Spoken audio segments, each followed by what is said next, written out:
గత 5 ఏళ్లుగా రాష్ట్రంలో ఉనికి కోల్పోయిన ఐటీ రంగానికి మంత్రి ఆయన.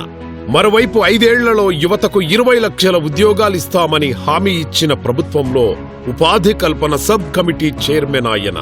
అయినప్పటికీ కార్యసాధకులకు ఏదీ అసాధ్యం కాదు అని నిరూపించారు యువనేత నారా లోకేష్.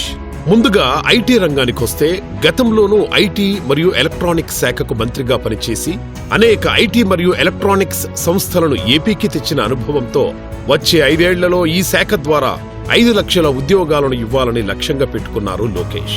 అందుకు తగ్గట్టుగా ఇన్వెస్టర్స్ ఫ్రెండ్లీ విధానాలతో నూతన ఐటీ ఎలక్ట్రానిక్స్ పాలసీలను ప్రకటించారు. విశాఖలో 2 సార్లు ఏపీ ఐటీ అసోసియేషన్ ప్రతినిధులతో సమావేశమై వారి సమస్యలను తెలుసుకుని పరిష్కారానికి ఆదేశాలు జారీ చేశారు. రాష్ట్రంలో ఇన్నోవేషన్ యూనివర్సిటీ ఏర్పాటుకు ఫిజిక్స్ వాలాతో ఒప్పందం కుదుర్చుకున్నారు.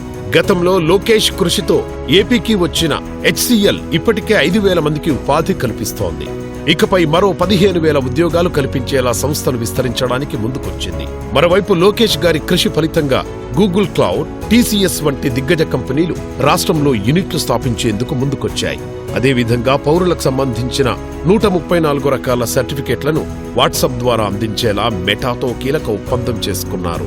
ఐటీ మంత్రిగా కేవలం ఐటీ అండ్ ఎలక్ట్రానిక్స్ పరిశ్రమలపైనే కాకుండా ఉపాధి కల్పన సబ్ కమిటీ చైర్మన్ గా వచ్చే 5 ఏళ్లలో యువతకు 20 లక్షల ఉద్యోగాలను కల్పించే లక్ష్యంతో ఇతర భారీ పరిశ్రమలను ఏపీకి రప్పించేందుకు మంత్రి లోకేష్ కృషి చేస్తున్నారు.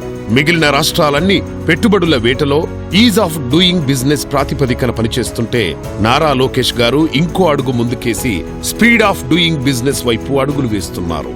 లోకేష్ గారిలోని స్పీడ్ కు ఇది నిదర్శనం. అందుకేనేమో లోకేష్ గారిని కలిసిన పారిశ్రామికవేత్తలు పెట్టుబడుల వేటలో యువనేత సిద్ధహస్తుడు అని కితాబిస్తున్నారు. అందుకు అనేక నిదర్శనాలు మనకు కనిపిస్తున్నాయి. ముఖ్యమంత్రి చంద్రబాబు నాయుడు గారిని కలిసేందుకు అమరావతికి వచ్చిన టాటా గ్రూప్ చైర్మన్ చంద్రశేఖరన్తో కేవలం 90 నిమిషాలు మాట్లాడి విశాఖకు టీసీఎస్ రావడానికి ఒప్పించారు.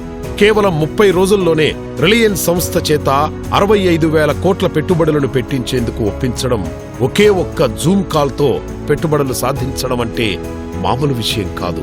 అందుకే మంత్రి నారా లోకేష్ ను జాబ్ క్రియేటర్ ఇన్ చీఫ్ గా పేర్కొంది బిజినెస్ స్టాండర్డ్ పత్రిక. వారం రోజుల అమెరికా పర్యటనలో వారం రోజుల పాటు 100 మందికి పైగా దిగ్గజ కంపెనీల ప్రతినిధులతో సమావేశమైన లోకేష్ గారు విజనరీ లీడర్.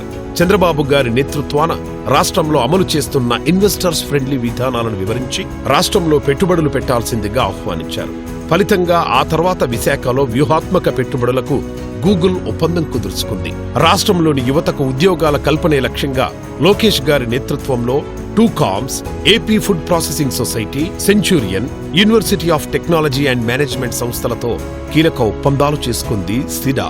రాష్ట్రానికి అతిపెద్ద ఎత్తున తరలివస్తున్న పరిశ్రమల అవసరాలను గుర్తించి అందుకు తగ్గట్టుగా యువతలో నైపుణ్యం పెంపొందించేందుకు దేశంలోనే తొలిసారిగా స్కిల్ సెన్సస్ కార్యక్రమానికి శ్రీకారం చుట్టారు. తొలి విడతగా మంగళగిరి అసెంబ్లీ నియోజకవర్గంలో ప్రయోగాత్మకంగా ఈ ప్రాజెక్టును నిర్వహించారు.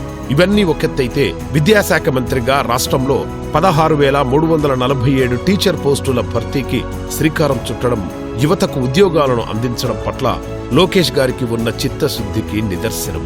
ఈ స్పీడ్ ఇలాగే కొనసాగితే యువనేత సంకల్పించిన 20 లక్షల ఉద్యోగాల కల్పన లక్ష్యం అతి త్వరలోనే నెరవేరుతుంది.